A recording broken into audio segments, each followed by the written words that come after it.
नमस्कार दोस्तों, स्वागत है आप सभी का हमारे YouTube चैनल पर और इस नई वीडियो के अंदर। तो दोस्तों, आज की इस वीडियो के अंदर हम पढ़ने वाले हैं आपकी कक्षा 12 जीव विज्ञान का जो चैप्टर चल रहा था, जिसका नाम था वंशागति तथा विविधता के सिद्धांत। उसका एक नया टॉपिक आज हम शुरू करने जा रहे हैं। पिछले कुछ टाइम से हम लोग जो इस चैप्टर में कुछ चीज़ें थी वो पढ़ रहे थे, लेकिन आज से जो एक नया टॉपिक है जो कि है अनुवांशिक विकार, यानी अनुवांशिकी से जुड़े हुए जितने भी विकार हैं उनके बारे में पढ़ेंगे। उससे पहले एक चीज़ हम पढ़ेंगे जिसका नाम है वंशावली विश्लेषण। वंशावली विश्लेषण छोटा सा टॉपिक है, लेकिन अनुवांशिक विकार में हर जगह काम आएगा। ये हर जगह इससे ही हम पता लगाएंगे कि विकार कैसे उत्पन्न हो रहा है या डिसऑर्डर किस तरह से हो रहा है और किस किस में उत्पन्न हो रहा है। ये चीज़ें हम इसी से पता लगाएंगे। अगर आप चैनल पर पहली बार आए हैं, चैनल को सब्सक्राइब करिएगा। वीडियो पसंद आती है तो वीडियो को लाइक करिएगा। तो चलिए बिना किसी टाइम वेस्ट के वीडियो को शुरू करते हैं स्टूडेंट। तो वंशावली विश्लेषण या पेडिग्री एनालिसिस बोलते हैं इसे। लक्षणों की वंशागति का मनुष्य की अनेक पीढ़ियों में विश्लेषण करना ही वंशावली विश्लेषण है। हम वंशागति ही पढ़ रहे हैं कि लक्षणों की वंशागति होती है एक पीढ़ी से दूसरी पीढ़ी में। इस पीढ़ी का एनालिसिस करना, इसका विश्लेषण करना ही क्या है, वंशावली विश्लेषण है। पता लगाना कि कौन सी पीढ़ी, जैसे कौन सी पीढ़ी में रोग था, कौन से में नहीं है, इस प्रकार से विश्लेषण करना। अभी आपको पता चल जाएगा आज जब आगे पढ़ेंगे। इस विधि में किसी लक्षण विशेष की पीढ़ी दर पीढ़ी वंशागति को एक वंश वृक्ष के रूप में यानी फैमिली ट्री के रूप में प्रदर्शित किया जाता है। हम जो पीढ़ी दर पीढ़ी लक्षण विशेष को एक वंश वृक्ष यानी फैमिली ट्री के रूप में प्रदर्शित करते हैं। इन लक्षणों की अगर बात करें तो कौन कौन से कैरेक्टर हो सकते हैं, तो एक तो हो सकता है आंखों का रंग, रक्त समूह, रंजकहीनता, वर्णांधता यानी कलर ब्लाइंडनेस, लंबाई, उपापचय आदि। ठीक है, आदि कैरेक्टर या लक्षण हो सकते हैं।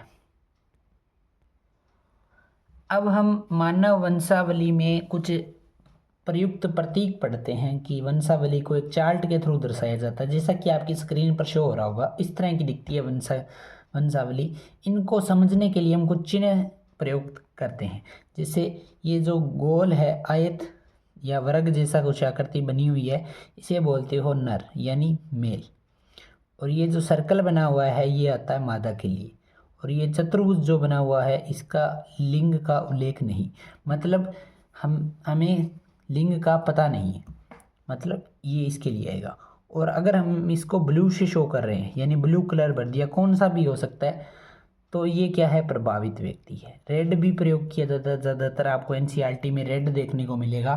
तो वैसे आपको बताना है, जैसे आप कोई एग्ज़ाम दे रहे हो, आपको सामने वाले को समझाना है, तो आप कौन से कलर से भी शो कर सकते हो। रेड वहाँ पर नहीं लिखा जा सकता।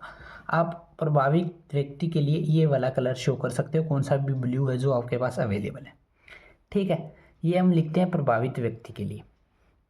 अगर दो, ये है नर और ये है मादा, इसके बीच में इस तरह से डंडी दिख जाए तो मतलब क्या है, मिथुन। यहाँ पर उल्टा लिख दिया था मैंने, ये नीचे वाले में आएगा, मतलब उनके मध्य क्या है, मिथुन क्रिया है, यानी उनके बीच में सेक्स वाले संबंध है। ठीक है, और वहीं अगर बात करें आयत और ये है नर और ये है मादा, इनके बीच में डबल डंडी दिख जाए इस तरह से, तो मतलब रिश्तेदारों के बीच में मिथुन यानी सम रक्त मिथुन है। ठीक है, उसके बाद अगर हम बात करें तो अगर इस तरह से दिख जाए, जनक ऊपर और संतति नीचे, मतलब ये है जनक, ये है नर, ये है मादा, इनके दो ये संतति है, ये कौन सा है, ये कौन सी है, मादा, और ये है नर। ये बिल्कुल सिंपल है, अभी तक कोई प्रभावित नहीं है, रोग से ग्रसित नहीं है। रोग का पता लगाने के लिए हम ज़्यादातर वंशावली पढ़ते हैं, तो इसलिए ये काफ़ी इंपॉर्टेंट बन जाता है हमारे लिए। अब दो सिंबल और बचते हैं। अगर मान लो ये है नर और ये है मादा, आपको इतना पता चल गया होगा। आयत यानी सर जो ये आयत है या वर्ग है, इस तरह की जो आकृति है, ये नर के लिए, ये मादा के लिए, और बीच में ये डंडी लगाकर इस ये जो ब्लू कलर से शो कर रखा है, ये है उसकी संतति जो कि क्या है, रोग से प्रभावित है। यहाँ पर लिखा भी है नर शिशु वाले जनक रोग से प्रभावित। नर शिशु यानी शिशु कौन सा है, नर, ये आयत दिखा दिया मतलब नर है। ठीक है, वाले जनक रोग से प्रभावित, इसके जो जनक है वो क्या है, रोग से प्रभावित है, तभी इसमें रोग आया, क्योंकि ये क्या है, वंशागति है, जेनेटिक्स है। क्योंकि संतति में तभी रोग आता है जब पहले से जनक में हो, तभी वो रोग आगे आया है। उसके बाद ये है इस तरह से, इसका ये सिंबल जो है चतुर्भुज वाला, ये हमने पहले भी प्रयोग किया था कि कोई मतलब लिंग का उल्लेख नहीं, इस तरह से हमने पढ़ा अभी पीछे। तो लेकिन यहाँ पर अगर 5 संतति प्रभावहीन है तो भी ये सिंबल प्रयोग किया जा सकता है, लेकिन आपको देखने को नहीं मिलेगा, यहाँ पर आपकी बुक में नहीं दिए हुए। पेडिग्री जब आप हायर क्लासेस में पढ़ते हो तब इसके बहुत ज़्यादा एग्जाम्पल्स देखने को मिलते हैं, लेकिन आपकी एनसीईआरटी में जितना दिया हुआ है हम उस तक ही सीमित रहने वाले। अब बात करेंगे वंशावली विश्लेषण का महत्व, फिर आपको समझाते हैं वंशावली कैसे होती है। सबसे पहले हम पढ़ लेते हैं वंशावली विश्लेषण का महत्व। तो महत्व क्या हो सकता है, मानव का जीवन काल अधिक होने के कारण देर से उत्पन्न होने वाले विकारों का अध्ययन आसानी से किया जा सकता है। हम मानव का जीवन काल अधिक लंबा होता है, इससे हमें देर से जो रोग उत्पन्न हो रहे हैं, मान लो कोई भी रोग हो गया, जैसे हीमोफीलिया हो गया, कलर ब्लाइंड हो गया, इस तरह के जो देर से उत्पन्न होने वाले रोग हैं, एड्स भी मान लो एक रूप में, ठीक है। तो अगर ये रोग देर अधिक काल से जीवन काल में अधिक देर से उत्पन्न हो रहे हैं तो इन विकारों का अध्ययन हम इससे कर सकते हैं। परिवारों की वंशावली के अध्ययन से प्राचीन मानव के अनेक लक्षणों की आनुवंशिकी की जानकारी प्राप्त की जा सकती है। परिवारों की वंशावली के अध्ययन से प्राचीन जो मानव थे उनके अनेक लक्षणों की हम जानकारी प्राप्त कर सकते हैं इससे, ठीक है। अनेक रोगों जैसे हीमोफीलिया, वर्णांधता तथा बुद्धि लब्धि यानी IQ के बारे में ज्ञान प्राप्त किया जा सकता है। पहला पॉइंट, देर से उत्पन्न जो रोग होंगे मानव में या विकार होंगे उनका आसानी से अध्ययन किया जा सकता है। प्राचीन मानव से में अनेक लक्षणों की आनुवंशिकी का ज्ञान प्राप्त किया जा सकता है। तीसरा हमने पढ़ा अनेक रोगों जैसे हीमोफीलिया, वर्णांधता, जो भी जेनेटिक से जुड़े हुए यानी जो वंशागत रोग हैं उनका ज्ञान प्राप्त किया जा सकता है। अब हम बात करेंगे इसके कुछ 2 एग्जाम्पल्स दिए हुए हैं प्रतिनिधि वंशागति विश्लेषण के नाम से, वो 2 एग्जाम्पल्स भी हम देख लेते हैं। तो पहला एग्जाम्पल दिया हुआ है प्रतिनिधि वंशागति विश्लेषण, इसके अंदर 2 चीज़ें आती है, ऑटोसोमल प्रभावी या ऑटोसोमल अप्रभावी। यानी ऑटोसोमल यानी जो गुणसूत्र होगा वो प्रभावी रूप में है या अप्रभावी रूप में। प्रभावी का एग्जाम्पल है मायोटोनिक डिस्ट्रोफी। अब ये एक जेनेटिक डिसऑर्डर है, हम इसको आगे पढ़ेंगे जब हम इस रोग के बारे में पढ़ते हैं, वहीं पर हम पढ़ते हैं, लेकिन आपके एग्जाम्पल दिया हुआ है तो मैं आपको बताता हूँ इसका वंशागति आरेख या वंशागति वृक्ष या जो वंश वृक्ष होता है या फैमिली ट्री होता है वो किस प्रकार से बनता है। और वहीं ऑटोसोमल अप्रभावी, इसमें ऑटोसोमल या गुणसूत्र अप्रभावी होगा, इसका एग्जाम्पल है सिकल सेल एनीमिया।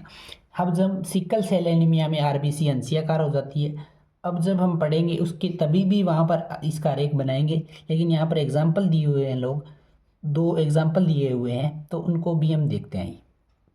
तो सबसे पहले अप्रभावी लक्षण यानी मायोटोनिक डिस्ट्रोफी के लिए किस तरह से होता है। तो देखिए यहाँ पर जो ये है नर, ये है मादा, ये है नर। नर क्या है, रोग से ग्रसित है, प्रभावित है। उसके बाद इसकी जो संततियाँ उत्पन्न हुई, ये जो है ये सामान्य है, ये नर, ये मादा क्या है सामान्य, ये नर क्या है, इसमें रोग है, ठीक है। उसके बाद ये जो आया ये दोनों सामान्य हैं, इसका एक नर सामान्य और मादा भी सामान्य, इनमें संबंध बने, सारी संतति सामान्य हुई।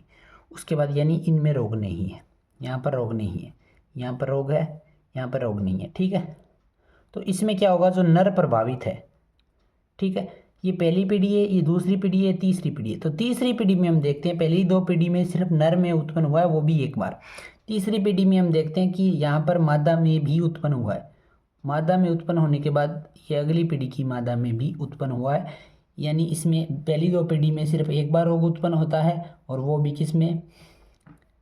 किसके अंदर, नर के अंदर। और तीसरी पीढ़ी जब आती है तो ये रोग मादा में भी देखने को मिलता है।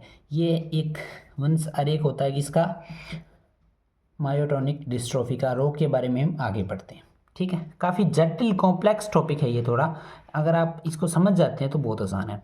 तो बिल्कुल ऐसा कुछ ज़्यादा नहीं है, इम्पोर्टेंट एग्ज़ाम में पूछा जाता है लेकिन इतने ज़्यादा नहीं पूछा जाता ये टॉपिक, ठीक है। फिर भी आप पढ़ें। उसके बाद ये है नर, ये है मादा, ठीक है। इनकी संततियाँ उत्पन्न हुई। तो ये जो है ये सिकल सेल एनीमिया का आरेख है। तो सिकल सेल एनीमिया किस किस में होगा, तो यहाँ पर पहली पीढ़ी में देखिए इसमें हुआ, ठीक है, ये कौन है, ये है नर, नर में हुआ, उसके बाद दूसरी पीढ़ी, इसके अंदर आगे जाकर किस में हो गया, नर में हो गया, यानी ये भी क्या है, रोग से ग्रसित है। तीसरा यहाँ पर मादा रोग से ग्रसित है, यहाँ पर नर, यानी दो क्या है, नर, दो नर्स क्या है, रोग से ग्रसित है, और एक मादा क्या है, रोग से ग्रसित है। तो ये थे आपकी पेडिग्री यानी वंशावली विश्लेषण, छोटा सा टॉपिक है, जितना मैंने करवाया उस हिसाब से अगर आप एग्जाम में आता है, पूछा जाता है तो आप लिख दीजिएगा। इसके अलावा बाहर से क्वेश्चन नहीं आता वंशावली विश्लेषण से। ठीक है, उम्मीद करता हूँ वीडियो पसंद आई है तो वीडियो को लाइक, चैनल पर पहली बार आए चैनल को सब्सक्राइब। मिलते हैं आपसे अगली वीडियो में, तब तक के लिए जय हिंद जय भारत।